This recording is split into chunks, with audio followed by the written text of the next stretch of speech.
कर्मचारी अगर इससे जुड़ रहा है तो एक बड़ा मैसेज जाता है। कितनी बड़ी बात है कि कैसे प्रेरणा मिलेगी।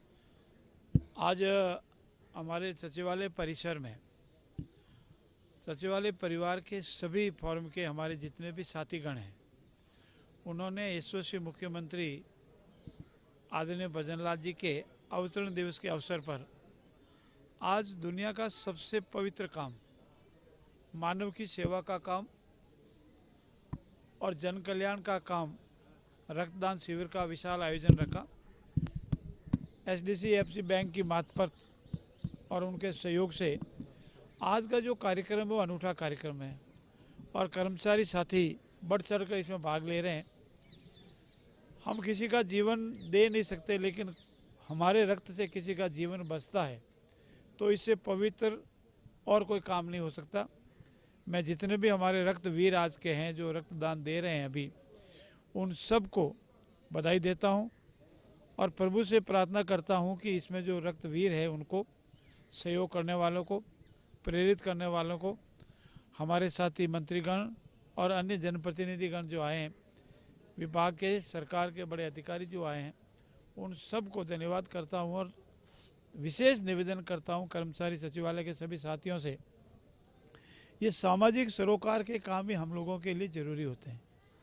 सरकारी काम रोज़ करना, निपटाना, ये हमारी सेवा का भाग है, लेकिन सेवा के अलावा भी हम इस समाज में रहते हैं, हमारे भी कभी आवश्यकता हो जाती है। जैसा अभी अध्यक्ष जी ने बताया कि हम उनका एक ग्रुप बना हुआ है, जब भी किसी को रक्त की ज़रूरत होती है तो तुरंत उपलब्ध करवाते हैं। विभिन्न श्रेणी के रक्त की उपलब्धता इनके पास है, तो उसके लिए भी मैं उनका बहुत बहुत आभार व्यक्त करता हूं। और सचिवालय परिसर में ऐसा पवित्र काम जो हुआ है उसके लिए उनका बहुत बहुत धन्यवाद। और हमारे साथी मंत्री जी ने इसकी शुरुआत की है और हमेशा ये प्रेरित भी करते रहते हैं युवाओं को, और जो युवा साल में एक बार रक्त देता भी है उसके शरीर में व्याधि कभी नहीं आती है। इसलिए पुनः उन सब का बहुत बहुत आभार और यशस्वी मुख्यमंत्री जी को आज के जन्मदिन की बहुत बहुत बधाई और उनके नेतृत्व में अमृत काल में राजस्थान समृद्ध और विकसित बने, ऐसी प्रभु से प्रार्थना। भाई साहब, 2 साल को कैसे देख रहे हैं सरकार की उपलब्धियों को? आपका कैसा मन, कितना सही मान रहे हैं काम? देखिए, राजस्थान सरकार का 2 वर्ष का कार्यकाल आज पूरा हुआ। मैं राजस्थान के आवाम को, जो उन्होंने हमको 3 दिसंबर 2023 को सेवा का अवसर दिया, 12 दिसंबर को हमारे साथी सभी विधायकगण ने हमारे यशस्वी मुख्यमंत्री को विधायक दल का, हमारे भाजपा विधायक दल का नेता चुना और 15 दिसंबर आज ही के दिन ठीक 2 साल पहले यशस्वी प्रधानमंत्री जी की मौजूदगी में उन्होंने सेवा की शपथ ली और अपने कर्तव्य की शपथ ली और उससे लगाए आज दिन तक जो ऐतिहासिक कार्य राजस्थान की धरा पर जो हुए हैं, वो अनेक वर्षों से राजस्थान का जब से फॉर्मेशन हुआ है 1949 से लगाकर आज तक उसे ऐतिहासिक कार्य है। पेयजल की समस्या राजस्थान के लिए है, उसका समाधान हो। बेरोजगारी का जो हमारे ऊपर आरोप लग रहा है उसके समाधान का विषय हो। हमारे काश्तकारों के लिए ऐतिहासिक कार्य हो। साथ ही साथ हमारी जो सेवा की संस्थाएं हैं उनके ऊपर जो आरोप लग रहे थे राजस्थान पब्लिक सर्विस कमीशन के ऊपर, उनको अब ठीक वापस उसी पटरी पर लाने का काम हो। पूर्ण पारदर्शिता से परीक्षाओं का आयोजन करना हो।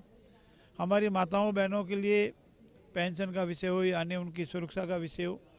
लॉ एंड ऑर्डर को लेकर के विभिन्न श्रेणियों के जो हमारे लॉ एंड ऑर्डर के प्रकोप होते हैं, उस सब में, लूट में, डकैती में, महिला अत्याचार में, SC ST में, सब में बराबर कमी हुई है। तो मैं कह सकता हूँ कि 2 साल का ये कार्यकाल ऐतिहासिक उपलब्धियों से भरा है और आम जन वर्तमान भाजपा सरकार की ओर, यशस्वी मुख्यमंत्री जी के नेतृत्व की ओर देख रही है। राजस्थान और आगे बढ़े और इस अमृत काल में समृद्ध और विकसित बने, ऐसा ही प्रकल्प हमारा है। हमने हमारा जो संकल्प पत्र था उसमें करीब 70% तक कार्य हमने पूरे किए, किसी भी सरकार ने नहीं किए। और राइजिंग राजस्थान ऐतिहासिक कार्य है। हिंदुस्तान में किसी भी सरकार ने प्रथम वर्ष में इतना ऐतिहासिक कार्य नहीं किए, इसलिए उपलब्धियों से भरे 2 वर्ष हैं। ऐतिहासिक है, बेमिसाल है और ये निरंतर क्रम जारी रहेगा। भाई साहब, ये सांसद और विधायक निधि में करप्शन का मामला सामने आ रहा है, इसके बारे में? देखिए, ये बहुत ही हमारे लिए दुखद घटना है।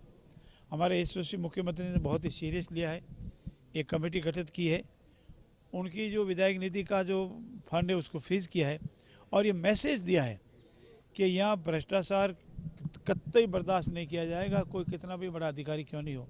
पेयजल की स्कीमों में घोटाला हो, हमारे पूर्व के विधायक द्वारा प्रश्न पूछने पर कोई मामला हो, या अभी जो 3 विधायकों पर जो आरोप लगे वो वाले मामलों, उन्होंने तुरंत ही एक्शन लिया है और बहुत सीरियस एक्शन लिया है और कमेटी का निर्णय आने के उपरांत इस संबंध में आगे कुछ कहा जा सकेगा।